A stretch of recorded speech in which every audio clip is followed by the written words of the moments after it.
الحمد للہ رب العالمین والصلاة والسلام علی سید الانبیاء والمرسلین اما بعد فاعوذ باللہ من الشیطان الرجیم بسم اللہ الرحمن الرحیم۔ سبق نمبر 41 تفسیر خزائن العرفان۔ اس میں ہم چھٹا پارہ سورت نمبر 5 قرآن پاک کی ترتیب کے لحاظ سے سورۃ المائدہ کی آیت نمبر 57 کے ترجمہ اور تفسیر سے آغاز کریں گے۔ بھرپور توجہ کے ساتھ سماعت کریں گے تو انشاءاللہ تعالی اس کی خوب برکتیں حاصل ہوں گی، اور مکمل یکسوئی رکھیں گے مسائل پہ، احکام پہ، عقائد پہ پوری توجہ سے فوکس کر کے سمجھنے کی نیت سے، عمل کی نیت سے سنیں گے تو انشاءاللہ تعالی اس کی برکتیں مزید حاصل ہوں گی۔ اے ایمان والو، جنہوں نے تمہارے دین کو ہنسی کھیل بنا لیا ہے۔ تفسیر۔ شان نزول۔ رفاعہ بن زید اور سوید بن حارث دونوں اظہار اسلام کے بعد منافق ہو گئے۔ بعض مسلمان ان سے محبت رکھتے تھے۔ اللہ تعالیٰ نے یہ آیت نازل فرمائی اور یہ بتایا کہ زبان سے اسلام کا اظہار کرنا اور دل میں کفر چھپائے رکھنا دین کو ہنسی اور کھیل بنانا ہے۔ وہ جو تم سے پہلے کتاب دیے گئے اور کافر یعنی بت پرست مشرک جو اہل کتاب سے بھی بدتر ہیں، ان میں کسی کو اپنا دوست نہ بناؤ، اور اللہ سے ڈرتے رہو اگر ایمان رکھتے ہو، کیونکہ خدا کے دشمنوں سے دوستی کرنا ایماندار کا کام نہیں۔ اور جب تم نماز کے لیے اذان دو تو اسے ہنسی کھیل بناتے ہیں۔ شان نزول۔ قلبی کا قول ہے کہ جب رسول اللہ صلی اللہ علیہ وآلہ وسلم کا مؤذن نماز کے لیے اذان کہتا اور مسلمان اٹھتے تو یہود ہنستے اور تمسخر یعنی مذاق اڑایا کرتے۔ اس پر یہ آیت نازل ہوئی۔ سدی کا قول ہے کہ مدینہ طیبہ میں جب مؤذن اذان میں اشہد ان لا الہ الا اللہ اور اشہد ان محمد رسول اللہ کہتا تو ایک نصرانی یہ کہا کرتا کہ جل جائے جھوٹا، استغفر اللہ۔ ایک شب اس کا خادم آگ لایا، وہ اور اس کے گھر کے لوگ سو رہے تھے۔ آگ سے ایک شرارہ اڑا اور وہ نصرانی اور اس کے گھر کے لوگ اور تمام گھر جل گیا۔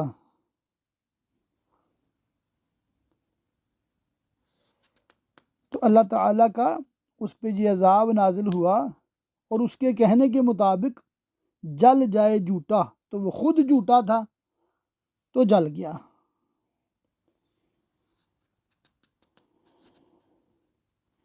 غیظ میں جل جائیں بے دینوں کے دل، یا رسول اللہ کی کثرت کیجیے۔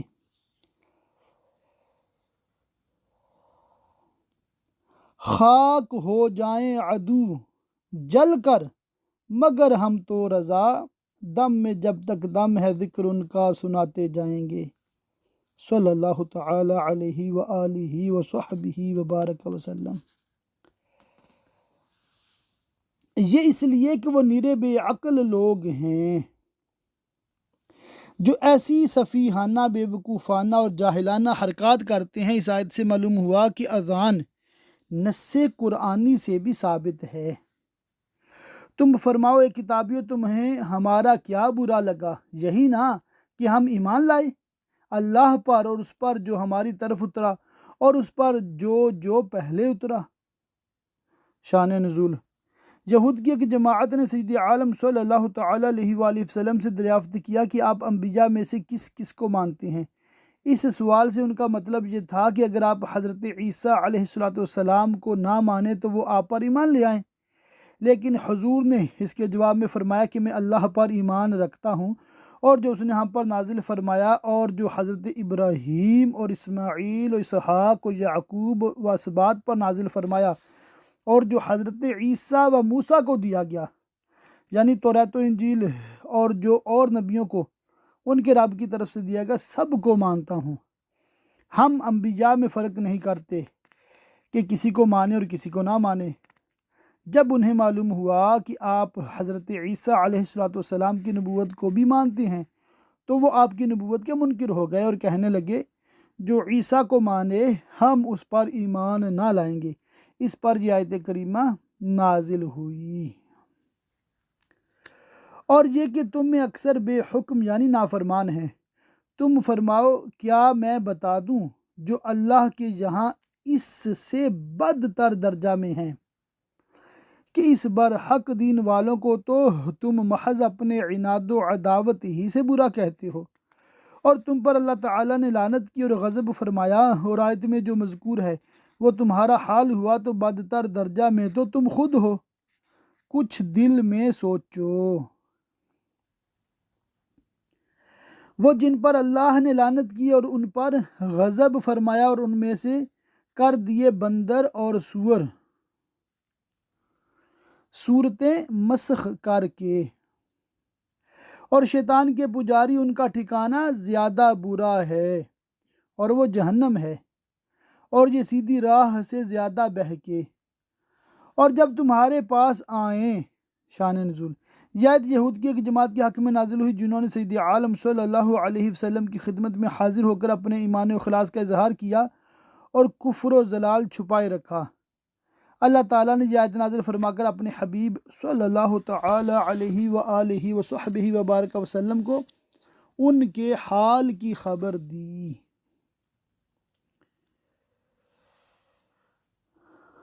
اور جب تمہارے پاس آئیں تو کہتے ہیں ہم مسلمان ہیں، اور وہ آتے وقت بھی کافر تھے اور جاتے وقت بھی کافر، اور اللہ خوب جانتا ہے جو چھپا رہے ہیں۔ اور ان یعنی یہود میں تم بہتوں کو دیکھو گے کہ گناہ اور زیادتی اور حرام خوری پر دوڑتے ہیں۔ گناہ ہر معصیت و نافرمانی کو شامل ہے۔ بعض مفسرین کا قول ہے کہ گناہ سے توریت کے مضامین کا چھپانا، اور اس میں سید عالم صلی اللہ علیہ وسلم کے جو محاسن و اوصاف ہیں ان کا مخفی رکھنا، اور عدوان یعنی زیادتی سے توریت کے اندر اپنی طرف سے کچھ بڑھا دینا، اور حرام خوری سے رشوتیں وغیرہ مراد ہیں۔ بے شک بہت ہی برے کام کرتے ہیں، انہیں کیوں نہیں منع کرتے ان کے پادری اور درویش گناہ کی بات کہنے اور حرام کھانے سے؟ بے شک بہت ہی برے کام کر رہے ہیں کہ لوگوں کو گناہوں اور برے کاموں سے نہیں روکتے۔ اس سے معلوم ہوا کہ علماء پر نصیحت اور بدی سے روکنا واجب ہے، اور جو شخص بری بات سے منع کرنے کو ترک کرے اور نہیں منکر سے باز رہے، وہ بمنزلہ مرتکب گناہ کی ہے۔ یہاں یہ مسئلہ ذہن میں رکھیے گا کہ سمجھانا کب واجب ہے، جیسا کہ بہار شریعت میں بھی لکھا ہے۔ دیکھیں، نیکی کی دعوت دینا، برائی سے منع کرنا تب واجب ہوتا ہے جب یہ یقین ہو کہ اگلا بندہ مان جائے گا، اور جب یہ یقین ہو کہ نہیں مانے گا، یہ ظن غالب ہو کہ نہیں مانے گا، تو پھر سمجھانا واجب نہیں ہوتا۔ تو اس کے مطلب درجے ہیں۔ خیر، آگے پڑھتا ہوں۔ اور یہودی بولے، اللہ کا ہاتھ بندھا ہوا ہے، یعنی معاذ اللہ وہ بخیل ہے۔ توبہ۔ شان نزول، حضرت ابن عباس رضی اللہ تعالیٰ عنہما نے فرمایا کہ یہود بہت خوشحال اور نہایت دولت مند تھے۔ جب انہوں نے سید عالم صلی اللہ علیہ وسلم کی تکذیب و مخالفت کی تو ان کی روزی کم ہو گئی۔ اس وقت فنحاس یہودی نے کہا کہ اللہ کا ہاتھ بندھا ہے، یعنی معاذ اللہ وہ رزق دینے اور خرچ کرنے میں بخل کرتا ہے۔ اس قول پر کسی یہودی نے منع نہ کیا بلکہ راضی رہے، اسی لیے یہ سب کا مقولہ قرار دیا گیا اور یہ آیت ان کے حق میں نازل ہوئی۔ انہی کے ہاتھ باندھے جائیں تنگی اور داد و دہش یعنی سخاوت سے۔ اس ارشاد کا یہ اثر ہوا کہ یہود دنیا میں سب سے زیادہ بخیل ہو گئے، یا یہ معنی ہے کہ ان کے ہاتھ جہنم میں باندھے جائیں اور اس طرح انہیں آتش دوزخ میں ڈالا جائے، اس کی اس بےہودہ گوئی اور گستاخی کی سزا میں۔ یہ ویسے یہودی جو ہے نا، یہاں یو کے مانچسٹر میں ایک ایریا ہے، پورا ایریا میں نا وہ یہودی ہوتے ہیں، وہاں پر مسلمان بھی رہتے ہیں، مطلب عیسائی بھی ہیں وہاں پر، اور بھی قومیں ہیں، مگر زیادہ یہودی ہیں اس علاقے میں۔ اور یہ یہودی اتنے مطلب ہوتے ہیں نا، جیسے نا وہ کیا ان کو کہیں بندہ، کہ ایسے کمینے سے شودے سے، ایک ہی ڈریس ہوتا ہے بس ان کا، کالی پینٹ پہنی ہوتی ہے، سفید شرٹ پہنی ہوتی ہے، اوپر بلیزر یا کوٹ پہنا ہوتا ہے، اور بالوں کو ایسے سکھوں کی طرح لمبے سے رکھے ہوتے ہیں، اور بالکل پتہ چلتا ہے جیسے صحیح کوئی غریب قسم کا بندہ ہے، حالانکہ مالدار ہوتے ہیں۔ یہ عین حکم قرآنی کے مطابق بخل ان میں رچا بسا ہے، یعنی کہ انتہائی کنجوس قوم۔ اللہ تعالیٰ ان کے شر سے مسلمانوں کو محفوظ فرمائے، آمین۔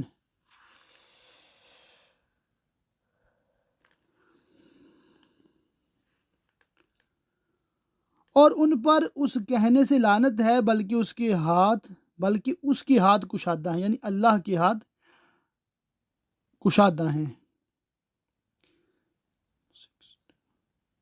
وہ جواد کریم ہے، ہاتھ کشادہ ہونا مطلب وہ جواد ہے، وہ کریم ہے۔ ویسے تو اللہ تعالیٰ ہماری طرح ہاتھ سے پاک ہے،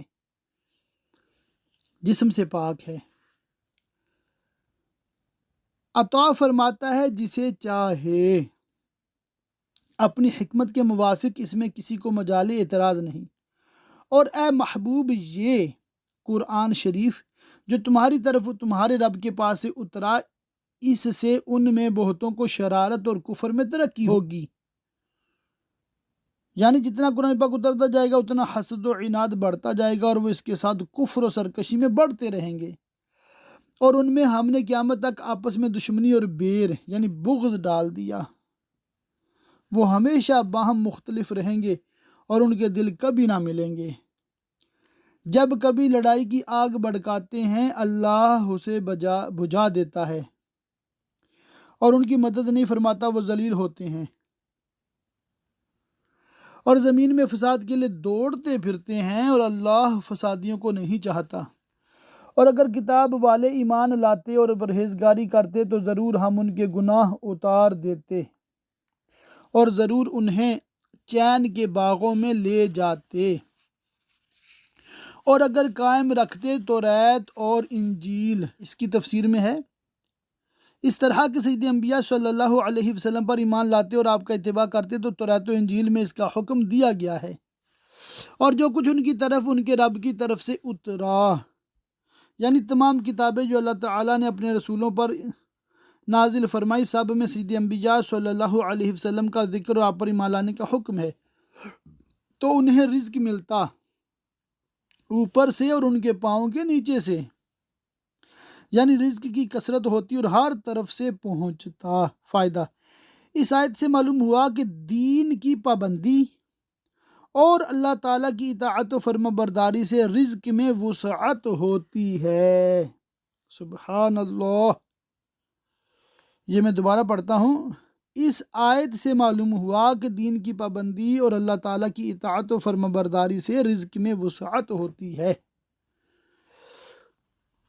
ان میں کوئی گروہ اعتدال پر ہے، یعنی کفار سے اعتدال پر ہے، حد سے تجاوز نہیں کرتا۔ یہ یہودیوں میں سے وہ لوگ ہیں جو سید عالم صلی اللہ علیہ وسلم پر ایمان لائے، اور ان میں اکثر بہت ہی برے کام کر رہے ہیں جو کفر پر جمے ہوئے ہیں۔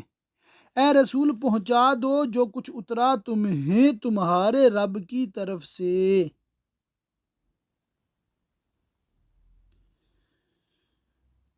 اور کچھ اندیشہ نہ کرو۔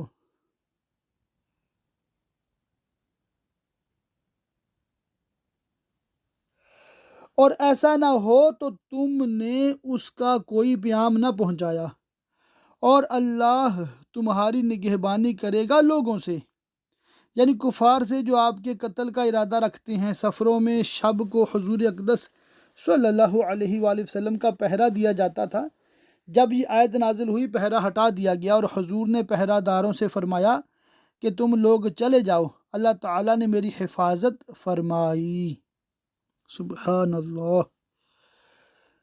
بے شک اللہ کافروں کو راہ نہیں دیتا۔ تم فرما دو اے کتابیو، تم کچھ بھی نہیں ہو، کسی دین و ملت میں نہیں، جب تک نہ قائم کرو توریت اور انجیل اور جو کچھ تمہاری طرف تمہارے رب کے پاس سے اترا، یعنی قرآن پاک۔ ان تمام کتابوں میں سید عالم صلی اللہ علیہ وآلہ وسلم کی نعت و صفت اور آپ پر ایمان لانے کا حکم ہے۔ جب تک حضور پر ایمان نہ لائیں توریت و انجیل کی اقامت کا دعویٰ صحیح نہیں ہو سکتا۔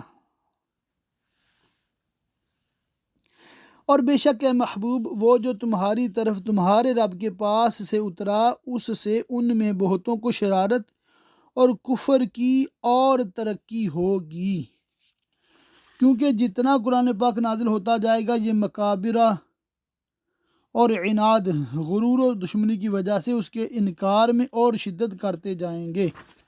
تو تم کافروں کا کچھ غم نہ کھاؤ۔ بے شک وہ جو اپنے آپ کو مسلمان کہتے ہیں اور دل میں ایمان نہیں رکھتے، منافق ہیں، اور اسی طرح یہودی اور ستارہ پرست اور نصرانی، ان میں جو کوئی سچے دل سے اللہ و قیامت پر ایمان لائے اور اچھا کام کرے تو ان پر نہ کچھ اندیشہ ہے اور نہ کچھ غم۔ بے شک ہم نے بنی اسرائیل سے عہد لیا توریت میں کہ اللہ تعالیٰ اور اس کے رسولوں پر ایمان لائیں اور حکم الہی کے مطابق عمل کریں۔ بے شک ہم نے بنی اسرائیل سے عہد لیا اور ان کی طرف رسول بھیجے، جب کبھی ان کے پاس کوئی رسول وہ بات لے کر آیا جو ان کے نفس کی خواہش نہ تھی، اور انہوں نے انبیاء علیہم السلام کے حکام کو اپنی خواہشوں کے خلاف پایا تو ان میں سے ایک گروہ کو جٹلایا اور ایک گروہ کو شہید کرتے ہیں۔ انبیاء علیہ السلام کی تکذیب میں تو یہود و نصارہ سب شریک ہیں، مگر قتل کرنا یہ خاص یہود کا کام ہے۔ انہوں نے بہت سے انبیاء کو شہید کیا، جن میں سے حضرت زکریا اور حضرت یحییٰ علیہ السلام بھی ہیں، اور اس گمان میں رہے کہ کوئی سزا نہ ہوگی اور ایسے شدید جرموں پر بھی عذاب نہ کیا جائے گا، تو اندھے اور بہرے ہو گئے۔ حق کے دیکھنے اور سننے سے یہ ان کی غایت جہل اور نہایت کفر اور قبول حق سے بدرجہ غایت اعراض کرنے کا بیان ہے۔ پھر اللہ نے ان کی توبہ قبول کی، جب انہوں نے حضرت موسیٰ علیہ السلام کے بعد توبہ کی، اس کے بعد دوبارہ پھر ان میں بتیرے یعنی بہت سے اندھے اور بہرے ہو گئے، اور اللہ ان کے کام دیکھ رہا ہے۔ بے شک کافر ہیں وہ جو کہتے ہیں کہ اللہ وہی مسیح مریم کا بیٹا ہے۔ نصارہ کے بہت فرقے ہیں، ان میں سے یعقوبیہ اور ملکانیہ کا یہ قول تھا۔ وہ کہتے تھے کہ مریم نے الہ جنا، اور یہ بھی کہتے تھے کہ الہ نے ذات عیسیٰ میں حلول کیا اور وہ ان کے ساتھ متحد ہو گیا، تو عیسیٰ الہ ہو گئے۔ تعالی اللہ عن ذلک علوا کبیرہ۔ اللہ ان باتوں سے بہت ہی برتر و بلند ہے۔ استغفر اللہ۔ اور مسیح نے تو یہ کہا تھا، اے بنی اسرائیل، اللہ کی بندگی کرو جو میرا رب اور تمہارا رب، اور میں اس کا بندہ ہوں، الہ نہیں۔ بے شک جو اللہ کا شریک ٹھہرائے تو اللہ نے اس پر جنت حرام کر دی اور اس کا ٹھکانہ دوزخ ہے، اور ظالموں کا کوئی مددگار نہیں۔ بے شک کافر ہیں وہ جو کہتے ہیں اللہ تین خداؤں میں کا تیسرا ہے۔ یہ قول نصارہ کے فرقہ مرکوسیہ اور نستوریہ کا ہے۔ اکثر مفسرین کا قول ہے کہ اس سے ان کی مراد یہ تھی کہ اللہ اور مریم اور عیسیٰ تینوں الہ ہیں اور الہ ہونا ان سب میں مشترک ہے۔ متکلمین فرماتے ہیں کہ نصارہ کہتے ہیں کہ باپ، بیٹا، روح القدس یہ تینوں ایک الہ ہیں۔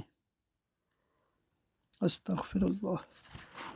اور خدا تو نہیں مگر ایک خدا، نہ اس کا کوئی ثانی نہ ثالث، وہ وحدانیت کے ساتھ موصوف ہے، اس کا کوئی شریک نہیں، باپ، بیٹے، بیوی سب سے پاک۔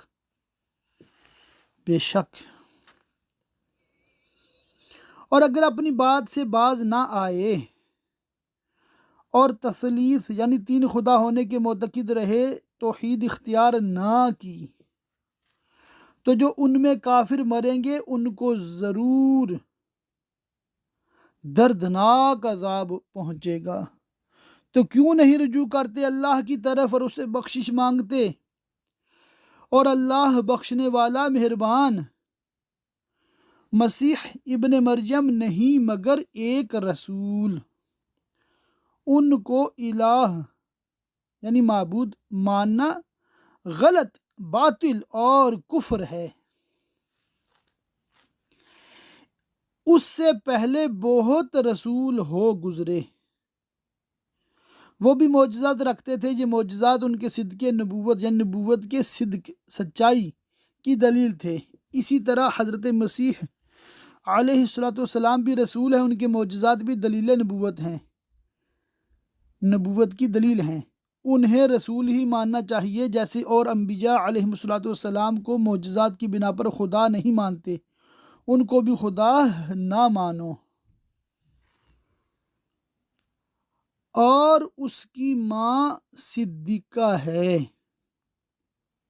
سبحان اللہ، جو اپنے رب کے کلمات اور اس کی کتابوں کی تصدیق کرنے والی ہیں۔ دونوں کھانا کھاتے تھے۔ اس میں نصارہ کا رد ہے کہ الہ غذا کا محتاج نہیں ہو سکتا، تو جو غذا کھائے، جسم رکھے، اس جسم میں تحلیل یعنی لاغری و کمزوری واقع ہو، غذا اس کا بدل بنے، وہ کیسے الہ ہو سکتا ہے؟ دیکھو تو ہم کیسی صاف نشانیاں ان کے لیے بیان کرتے ہیں، پھر دیکھو وہ کیسے اوندھے جاتے ہیں۔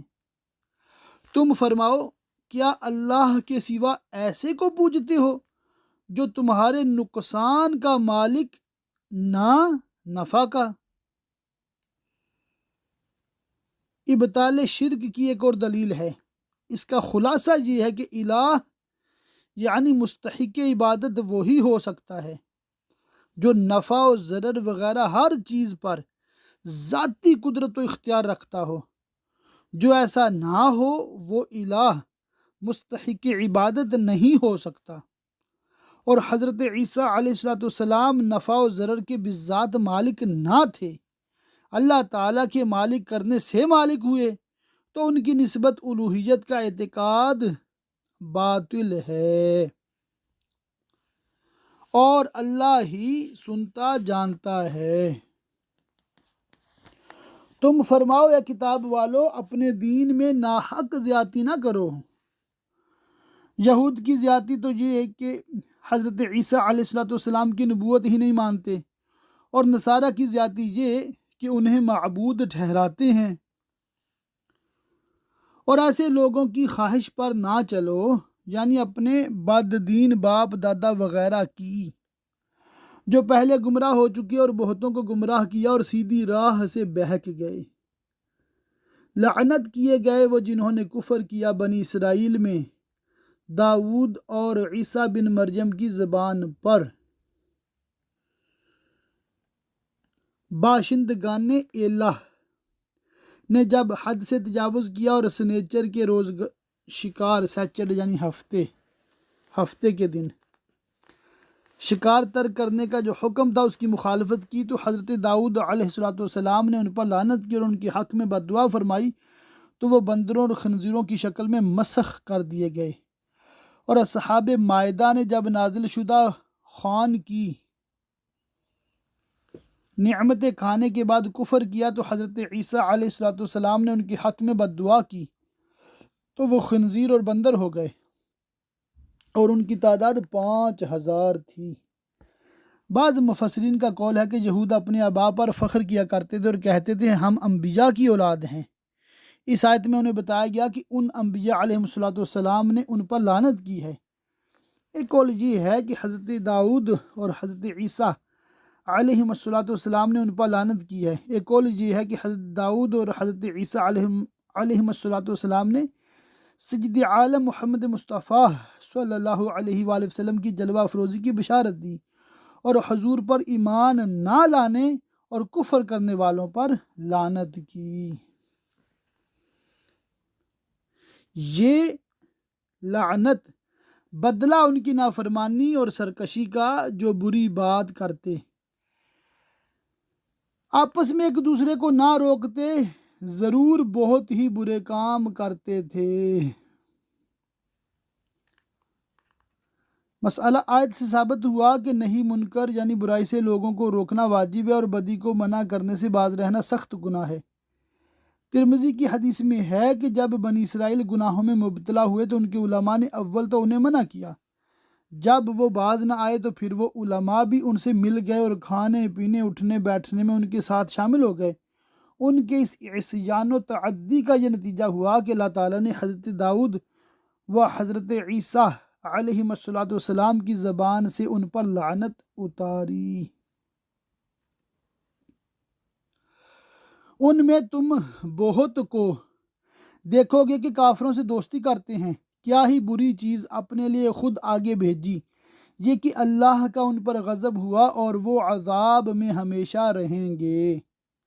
مسئلہ اس آیت سے ثابت ہوا کہ کفار سے دوستی و موالات یعنی فرینڈشپ حرام اور اللہ تعالیٰ کے غضب کا سبب ہے، اور اگر وہ ایمان لاتے صدق و اخلاص کے ساتھ بغیر نفاق کے اللہ اور ان نبی پر اور اس پر جو ان کی طرف اترا تو کافروں سے دوستی نہ کرتے۔ اس سے ثابت ہوا کہ مشرکین کے ساتھ دوستی و موالات علامت نفاق ہے، مگر ان میں تو بہتیرے یعنی اکثر فاسق ہیں۔ ضرور تو مسلمانوں کا سب سے بڑھ کر دشمن یہودیوں اور مشرکوں کو پاؤ گے، اور ضرور تم مسلمانوں کی دوستی میں سب سے زیادہ قریب ان کو پاؤ گے جو کہتے تھے ہم نصارہ ہیں۔ اس آیت میں ان کی مدح ہے جو زمانہ اقدس تک حضرت عیسیٰ علیہ السلام کے دین پر رہے اور سید عالم صلی اللہ علیہ وآلہ وسلم کی بعثت معلوم ہونے پر حضور علیہ السلام پر ایمان لے آئے۔ شان نزول ابتدائی اسلام میں جب کفار قریش نے مسلمانوں کو بہت ایذائیں دی تو صحابہ کرام میں سے 11 مرد اور 4 عورتوں نے حضور کے حکم سے حبشہ کی طرف ہجرت کی۔ ان مہاجرین کی اسماء یہ ہیں: حضرت عثمان غنی اور ان کی زوجہ طاہرہ، حضرت رقیہ بنت رسول اللہ صلی اللہ علیہ وآلہ وسلم، اور حضرت زبیر، حضرت عبداللہ بن مسعود، حضرت عبد الرحمن بن عوف، حضرت ابو حذیفہ اور ان کی زوجہ حضرت سہلہ بنت سہیل، اور حضرت مصعب بن عمیر، حضرت ابو سلمہ اور ان کی بیوی حضرت ام سلمہ بنت امیہ، حضرت عثمان بن مظعون، حضرت عامر بن ربیعہ اور ان کی بیوی حضرت لیلہ بنت ابی خیثمہ، حضرت حاطب بن عمر، حضرت سہیل بن بیدہ رضی اللہ تعالیٰ عنہم۔ یہ حضرات نبوت کے 5ویں سال ماہ رجب میں بحری سفر کر کے حبشہ پہنچے۔ اس ہجرت کو ہجرت اولیٰ کہتے ہیں۔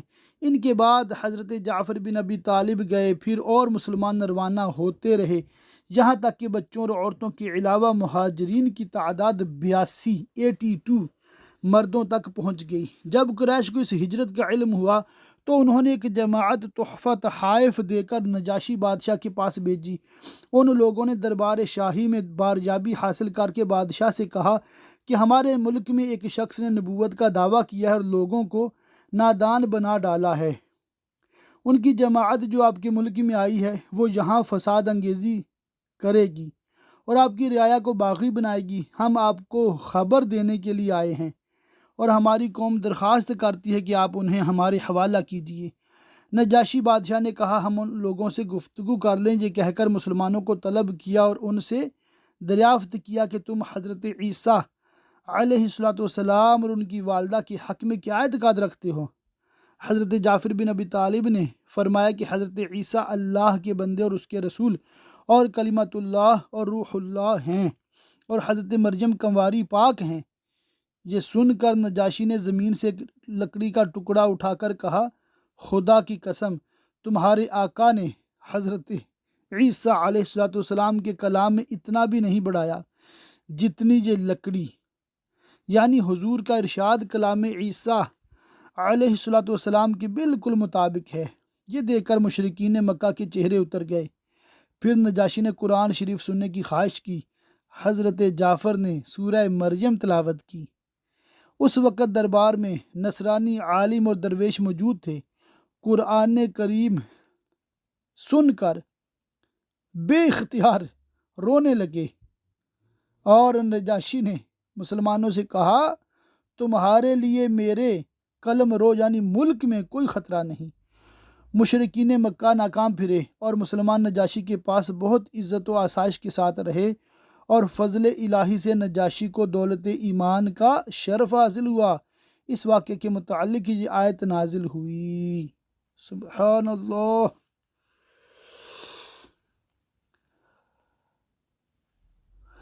ضرور تم مسلمانوں کا سب سے بڑھ کر دشمن یہودیوں اور مشرکوں کو پاؤ گے اور ضرور تم مسلمانوں کی دوستی میں سب سے زیادہ قریب ان کو پاؤ گے جو کہتے تھے ہم نصارہ ہیں۔ یہ اس لیے کہ ان میں عالم اور درویش ہیں اور یہ غرور نہیں کرتے۔ مسئلہ اس سے ثابت ہوا کہ علم اور ترک تکبر بہت کام آنے والی چیزیں ہیں اور ان کی بدولت ہدایت نصیب ہوتی ہے۔ اے عالم کورس اردو کے اسٹوڈنٹس، ہمارے لیے بہت بڑا لیسن ہے کہ ہم نے علم تو سیکھنا ہے، ساتھ ہی ساتھ تکبر سے بچنا ہے۔ ایسا نہیں ہے کہ 2-4 کلمات سیکھ لیے اور دوسروں کو حقیر کہنا شروع کر دیں، گناہ گاروں سے نفرت شروع کر دیں۔ گناہ سے نفرت کرنی ہے، گناہ گار سے نہیں۔ بس اپنے عیبوں پہ نظر رکھنی ہے، دوسروں کی خوبیاں ہی دیکھنی ہے۔ اللہ تعالی ہم سب کو علم بھی دے، عمل بھی دے، عاجزی کا پیکر بنائے، تواضع انکساری کرنے والا بنائے، منکسر المزاج بنائے اور تکبر غرور سے بچائے، اور محض اپنے فضل و کرم سے اللہ تعالی ہمیں قرآن کے فیضان سے مالا مال فرمائے۔ اور آپ سب کو مبارک، 6 پارے اللہ کے فضل سے مکمل ہوئے، ماشاء اللہ۔ یوں کہہ سکتے ہیں کہ آج ہم نے قرآن پاک کا 1/5 5 حصوں میں سے ایک حصہ مکمل کر لیا اللہ کی رحمت سے۔ انشاءاللہ تعالی مزید ہم مکمل کریں گے اور اللہ کے فضل سے انشاءاللہ تعالی یہ جو آپ کا 2 سال کا ٹارگٹ ہے اسی میں اس کو پورا کریں گے، اور ایک نئی ترکیب ہے انشاءاللہ تعالی جلد اس کا اعلان بھی کیا جائے گا۔